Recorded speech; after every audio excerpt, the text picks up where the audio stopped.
రెపరెపలాడించాలని దేశవ్యాప్తంగా ఎవరి కోసమైతే లక్షలాది మంది ప్రాణత్యాగం చేశారో, ఎవరి మీద మనం పోరాడుతున్నామో వారి లక్ష్యాలని, వారి ఆశయాలని బాధ్యత వాళ్ళందరి మీద ఉన్నది గుర్తు చేయడానికి దేశవ్యాప్తంగా తిరంగా ర్యాలీకి నరేంద్ర మోడీ గారు ప్రధానమంత్రి పిలుపునివ్వడం జరిగింది.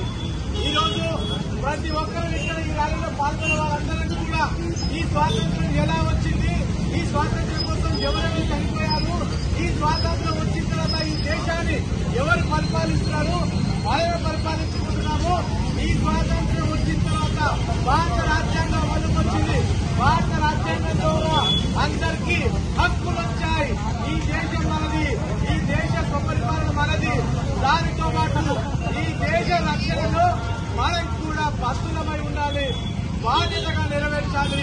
ఎవరైతే హక్కుల గురించి మాట్లాడతారో వారందరూ కూడా బాధ్యతలు కూడా మనం సక్రమంగా నిర్వర్తించినప్పుడే అర్హులము. ఈ సందర్భంగా కలవకుర్తి ప్రాంత పట్టణంలోని కళాశాలల విద్యార్థులకి, తర్వాత ఏబీవీపీ నాయకులకి, ఇతర నాయకులకు అందరికీ, దేశభక్తులకు అందరికీ సంపూర్ణంగా ధన్యవాదాలు తెలియజేస్తూ అందరూ ఒకసారి భారత్ మాతా కీ జై.